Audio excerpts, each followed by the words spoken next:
नमस्कार बंधुरा आमी Priyanka welcome back to my channel. बंधुरा आज मैं बानिए देखाबो माछेर माथार एक नतून धरनेर रेसिपि, एकदम ही नतून धरनेर रेसिपि। माछेर माथा दिए अनेक रकमेर रेसिपि करेछेन, तो आमी आजके शुधु माछेर माथार एक रेसिपि तैरि करे देखाबो एकदम नतून धरनेर।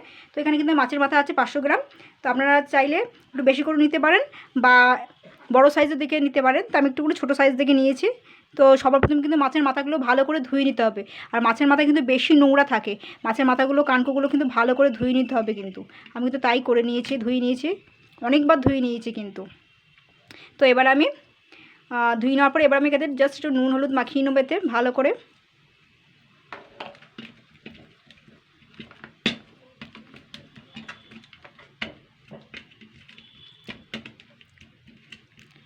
নুন হলুদ মাখানো হয়ে গেছে মাছের মাথাগুলো। কিন্তু আমি তেল দিয়ে দিয়েছি, তো তেলটা কিন্তু ভালোই গরম হয়ে গেছে। এবার আমি মাছের মাথাগুলো দিয়ে দেবো, নুন হলুদ মাখানো মাছের মাথাগুলো আমি একসঙ্গে দিয়ে ভেজে নেব। বন্ধুরা আমি কিন্তু এবারে উল্টে পাল্টে কিন্তু সুন্দর করে ভেজে নেব। দেখুন এক সাইড কিন্তু ভাজা হয়ে গেছে।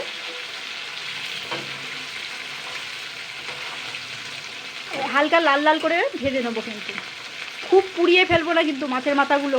কড়া করে যে ভাজা সেটাও কিন্তু না, কড়া করে ভাজলে কিন্তু এর কিন্তু কিছুই থাকবে না। মাছের মাথাগুলো সুন্দর ভাজা হয়ে গেছে, এবার আমি তুলে নেব। তেল ঝরিয়ে ঝরিয়ে তুলে নিতে হবে।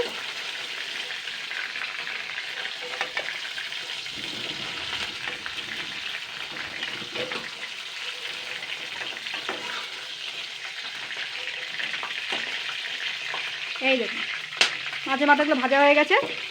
এবার আমি এই তেলেই কিন্তু কেটে রাখা স্লাইস করে আলুগুলো দিয়ে দিচ্ছি। আলুর খোসা ছাড়িয়ে আমি স্লাইস করে কেটে নিয়েছি, ধুয়েও নিয়েছি। এটাকে আমি জাস্ট ভালো করে ফ্রাই করে নেবো আলুটাকে।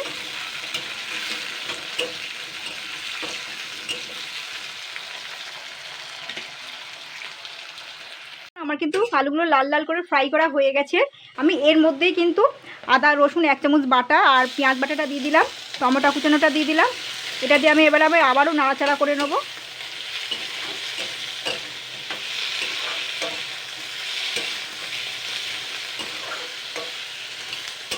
জাস্ট 2 মিনিট মতন।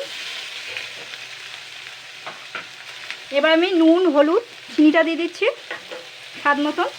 এটা দিয়ে আমি জাস্ট 2 মিনিট নাড়ব।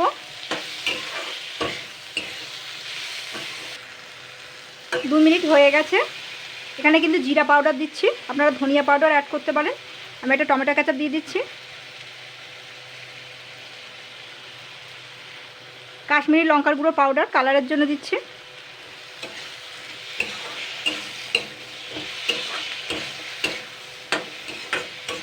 ভালো করে নাড়াচাড়া করে নেব। আর দিচ্ছি গোটা কয়েক কাঁচা লঙ্কা কুচানো ঝালের জন্য।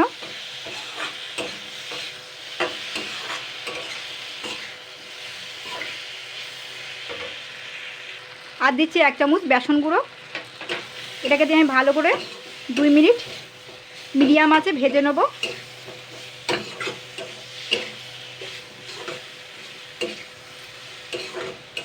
এইবার আমি জল দিয়ে দেবো। আমি কিন্তু এখানে 1 গ্লাস জলই দিতে হবে। আগে একটুখানি মশলাটাকে নেড়ে চেড়ে নেব।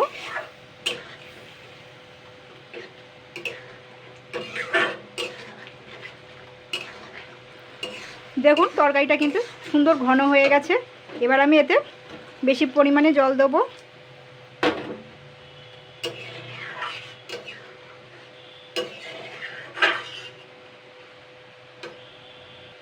এবার আমি ভেজে রাখা মাছের মাথাগুলো দিয়ে দেবো, দিয়ে আমি কিন্তু ভালো করে ফোটাবো।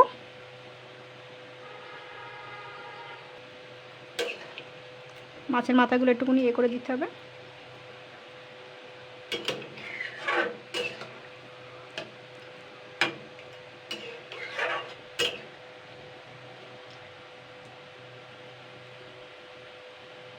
দেখুন এটা কিন্তু মাছের মাথাটা কিন্তু হয়ে গেছে, আলুগুলোও কিন্তু সুন্দর সিদ্ধ হয়ে গেছে। এবার আমি এর মধ্যে একটুখানি নামানোর আগে একটু ম্যাগি মশলা দিয়ে দিচ্ছি। হেভি সুন্দর টেস্ট হয়েছে কিন্তু। তো বন্ধুরা এইভাবে ট্রাই করবেন।